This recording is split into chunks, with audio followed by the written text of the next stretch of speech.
Welcome, everybody. We are continuing our video series. We're really glad to have Cindy join us today, the better half of the Low couple. And yeah, just to talk about values. We're in this discussion. We just want to have these conversations, not to say like this is everything that you need to know about what we're doing with this new church and how we're going to live these out, but these are the directions that we're going, some of the thoughts that we've had, developing these values. And so today we're talking about restoration. And so I want to just throw it to you, Daniel, a little bit, and yeah, tell us what restoration means. It's very familiar, but Yeah, the Bible talks about us, human beings. We're innocent at first. We sin, and then we're redeemed, we're restored by Jesus' death and resurrection on the cross, right? So it's at the very center of what the gospel is.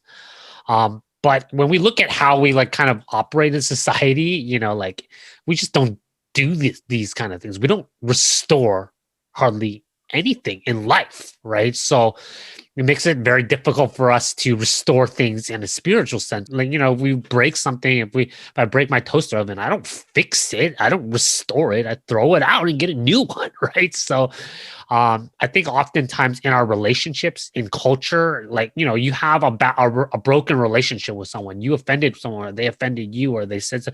It's just like, okay, done. Like both parties are just like done with each other. Just replace that friend with somebody else. Don't hang out with that person anymore, or keep distance, and that's kind of how we just view people and life in general. And even for ourselves, often we look like if we've messed up, we've done something wrong. It's how do you evaluate that? How do you look at that? Do we see ourselves as being able to be restored? I don't really know that we have that arc in there where it's like, oh, you're broken and then you're restored. Oftentimes we look at it kind of just like you're either good or bad. Oh, I'm bad. How do I get to good? I just want to be good. There's not the arc of it, which is like, oh, you got broken and that leads to restoration. Yeah, Right. I think that like at our church, we don't really talk about like we talk about our goal, like we want to be here, but we're here. And then like Jesus came here and we magically went from here to there. But we don't really talk about the process. You know what I mean? And obviously a lot of people desire to be restored, through Jesus Christ, through the work of the Holy Spirit, but then we don't really talk about what the journey of restoration entails. Which oftentimes entails like, confession, right? First of all, being self-aware that you need restoration, right? A lot of people don't even know that, certain parts of their life or areas in their life needs to be restored. Yeah. Or needs healing, right? And then you need self-awareness, and then you need like a process to like kind of go through that, like maybe confession, accountability, and maybe like just this encounter with God that I think it's often missing in our church routine, at least from my experience, not to say that I haven't, even churches, but like from my very own experience, I feel like there's not really a, process to kind of go through. I think about like when people get caught in scandals, or get caught on video now, and let's say they're like racism, right? They caught doing some racist actions. And oftentimes in their apology video, the statement is, that's not who I am. I'm actually good. It was a lapse. But I think what we're talking about is like, going through experience of sin and brokenness and be like, I am broken. I really need healing in my life, to grow and develop and change. Yeah. And that's, I guess, maybe like one difference, Yeah. Yeah. And how do we foster an environment where people feel safe enough to come out and say like, hey, I am messed up in this area, and not feel shamed about that, and not feel like, to be able to say that, and like not just for those people, but like everybody, because none of us are perfect, right? And so how do we foster an environment where restoration is celebrated, obviously in all churches, but like, but the journey toward restoration is difficult. Yeah, this I feel like the church, at least in America, as I was growing up, we've been on this journey of, because restoration as a value, we've talked about it a lot, in my church experience growing up, about being vulnerable. But I think when we're talking about restoration for this new church, we're thinking about it still at a deeper level. Like there's some areas of restoration or aspects of it that we, as much as we have talked about it, as much as we have, tried to figure things out within our churches, we're still stuck in many ways, right? To experience the these transforming experiences sometimes in church. What do you think is, what are some ways that maybe in your experiences that we have fallen short of that? I think one of the ways we've fallen short is that, first of all, I think in order to be restored, you have to acknowledge that it's broken. And not only do you need to acknowledge that it's broken, and I think in traditional Christian circles, or traditionally, we call this sin, right? And there's been a big emphasis on sin, which is good. I think it's super necessary, and understanding your depravity. That's the word, the theological word that people use. And I think we need to push more into that, actually, but not in the way that it's just like, oh, I'm a sinner, that's it. Like, just acknowledge you're a sinner. It's not like that. It has to be a little bit deeper than that, which is like, okay, I'm broken. How am I broken? Why am I broken? And in what exact ways? Like if you think about fixing something, like we fixed this dresser, right? Yeah, like a couple months ago. In order to fix that, we got to go, oh, okay, this particular piece of wood is broken, and that was supporting these legs in this way. So in order to fix that, we have to put this piece of wood here, and then we have to understand it on a pretty on a holistic level. Yeah, exactly. In order to actually restore the thing, we can't just say, okay, I don't know why the legs are just really wobbly, and it's just, I don't know, like it's broken. I don't like broken. I know what is good. I know what it looks like when it's fixed, and I know this thing's broken, but that's it. Like there's a missing component there that you really have to understand. And I think for ourselves, there's a lot of things where we're like that.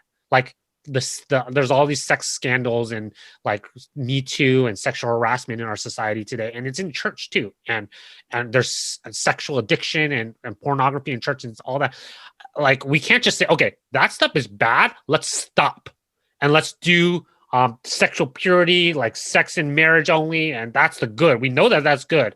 Okay, that's fine, but we don't really understand this part very much, except it's bad and we don't like it. That's the basic depth of where we're at with that, and that's not enough for restoration. That's really good. A lot of us have tackled restoration via the route of behavioral modification. We just want to try harder. We want to do better. We want to read the Bible more, and that will transform your life, and which it does, right? I mean, you can meet God in the scripture, or like you want to pray more, you want to, devo more, like have accountability, just go to church more, plug in more, It's always based on a set of behaviors that you're doing, and, we look at the fruit of the Holy Spirit, from the Spirit, and we kind of think of it as like, okay, well, the fruit of the Spirit include kindness. So I'm going to be kind. I am going to have more self-control. I am going to be more disciplined. I'm going to be more gentle. But,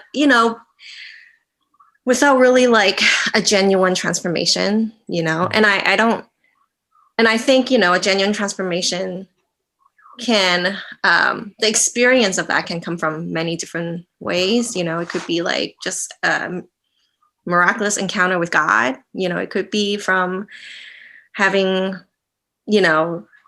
accountability. It is a lot of things. It could be a lot of things that you're doing will provide that transformation. But but the point is that it's, I guess, shouldn't be based on behavioral modification. It shouldn't be something that you try to do on your own. And I think that most Christians know that. I think most of us know that. But I feel like the way our church practice it is still very much based on that. Yeah, we get lost. I know. This is how I felt with my sin. Is you know, like you encounter your sin, you experience, you acknowledge, right, I'm broken, you know, like I'm sinful, and but you have no pathways. Sometimes you're just like, God, fix me, right? And simply feels like it's solely between a personal relationship between you and God, you know, for him to do the fixing. But obviously, like, God's given us so many pathways within a church community, right, to experience restoration within, you know, people, within all these experiences of doing life together. And Cindy, you're talking about behavior, you know, like the fruit of the spirit, right? And the very same passage is like, you know, you can't produce the fruit by just making it happen, right? You walk by the spirit, and then the fruit starts to develop, right? It's like this life, you know, of being with God that develops fruit, not make the fruit just because it says that's, you know what I mean? That's what the end picture is. When we are talking about restoration then, and, you know, let's say, you know, being more open to our brokenness, what do you think, yeah, how do you think that will change, I guess, the experience of this new church of Livingstone San Diego, then maybe compared to what we have already or right now or have experienced? I think we do need to be more vulnerable, like you were saying earlier. Um, we need to be more vulnerable and also accepting. So when people are vulnerable, we have to have this a non-judgmental attitude towards them. This is something that's very difficult for someone to share, like you are not above them, you know, those kind of things, those like really obvious. I mean, we say the obvious, but it's really hard to do. But also at the same time, like kind of like I think a experience that people have in a lot of churches, and I'm not saying that we can necessarily avoid this, but I hope that we can actually. We may not in the end, but a lot of churches have this sense of like when something bad happens, it's like hush hush. You know, Mm. when someone leaves the church for, let's say, sin reasons, or it's like, oh, nobody talk about it, or we don't really get into it and hash it out, or like a marriage falls apart and you just don't know why. And nobody gets into it, nobody hashes anything out, nobody, we don't bring the community into it, even though it affects everyone. When a couple breaks up, like you just like, and so I would hope that those things are different. That one, people feel accepted, people feel like they can be vulnerable. But Mm-hmm. two, that the community is brought into the healing process. Because, like we talked about last time, a lot of these brokenness things are not just a brokenness in you as a person yourself, but it's some way you're viewing somebody else, or the way you're viewing God, or some things like that. That the gospel is what addresses those things, and Mm-hmm. sometimes you can't see it, and you need someone to speak the gospel into your life. But anyways, those things I feel like need to kind of come out sometimes, but it has to be a safe environment too, because the reason why people don't tell people these things is because they get, and I've experienced this, you be honest and you get hurt, you know, Mm-hmm. by it. And so it's not the person's fault for not being vulnerable either. It's a whole mesh of different things in the culture, and we have to shift this entire culture. That's my prayer, is that we can get there, you know, and just really look at what the gospel is like and what it says. I think that will set the culture, and that will bring about the healing and the restoration that we all want, you know. Yeah, Yeah. I think our culture is kind of scary right now. You know, just the political climate, you know, and just like whatever you say, I feel like someone's gonna criticize you, you know, and then now I Mm-hmm. just feel like Mm-hmm. I don't want to say anything ever, you know, even if it's something that's like encouraging or whatever, you know, I just kind of feel like I'm scared for like Mm-hmm. picking the wrong word, or like, you know, having people misconstrue my intention, you know, and then I kind of feel like at our church, I don't want that to be the case. And if there, you know, if there's any type of misunderstanding, I hope like, you know, people will still feel safe enough to be able to like, hey, let's talk about that. Let's hash it out. You know, if there's any struggles and any type of triggers, and triggers are basically like almost like a hint of like what's hurting, you know, inside your heart. Like if you feel really triggered about something, Mm-hmm. well, let's talk about that. Why are you so triggered? You know, Mm-hmm. and And if we could all get there without being so super reactive, and then maybe we'll be able to unearth some of the struggles that we have and help each other, and then just kind of like go on this journey together. And I think that, you know, we're all so imperfect. We all have problems, Mm-hmm. you know, and we all have our own share of struggles. So let's go on this journey together. You know, no one is better than others, you know. Yeah. And but yeah, but I think that it breaks my heart when I hear about like people who are struggling with depression in isolation. And I have I recently just found out a friend of mine committed suicide. Mm-hmm. He was struggling with depression. I didn't even know about that actually, and I found out through my family. And I was like in distraught for 2 days. I was so sad for 2 days. I was just kind of crying on and off. And I just felt so sad because he was struggling in isolation actually. And I don't know why that is. I mean, I don't know the whole story obviously, but you know, depression aside, you know, whatever it is that we're struggling, you know, we shouldn't be struggling in isolation. We struggle together. Mm-hmm. I remember telling this story, you know, to some youth and some parents at church one time. It was a personal testimony of like some sin that I had experienced in my life and the way that God had been working through it. And it was a finished story. So it was something that God had restored in my life. So it's safer to tell because you don't want to tell stories in the middle, right? To tell when there's a resolution.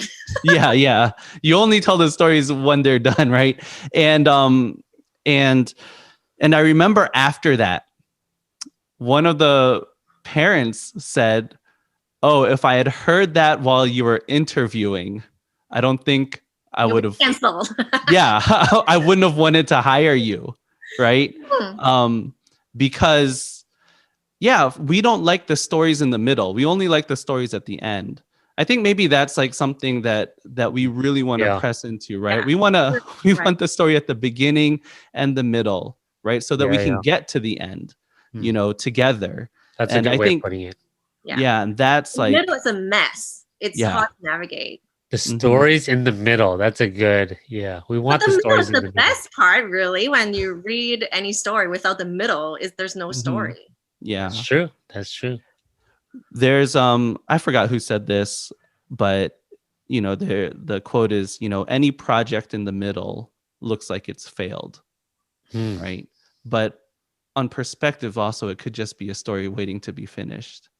And yeah, I don't know. I hope that, you know, our new church is something that we can do that. We can meet people in those places, you know, walk to these like really awesome endings together. So it's not something that, you know, someone just needs to hopefully find alone, right? And yeah, just experience restoration, you know, in all areas of life. Thank you guys so much. I hope that was helpful for you. If it's not, ask us more questions. This is an ongoing conversation, right? You know, but this is where we're pressing into Livingstone San Diego, restoration, belonging. What else have we been doing? I forgot what we've talked about. Restoration, belonging. Story. Yeah. All together. Oh, it all fits. It all fits. Yeah. That's pretty good. All right. Anyhow. Bye. All right. See you later.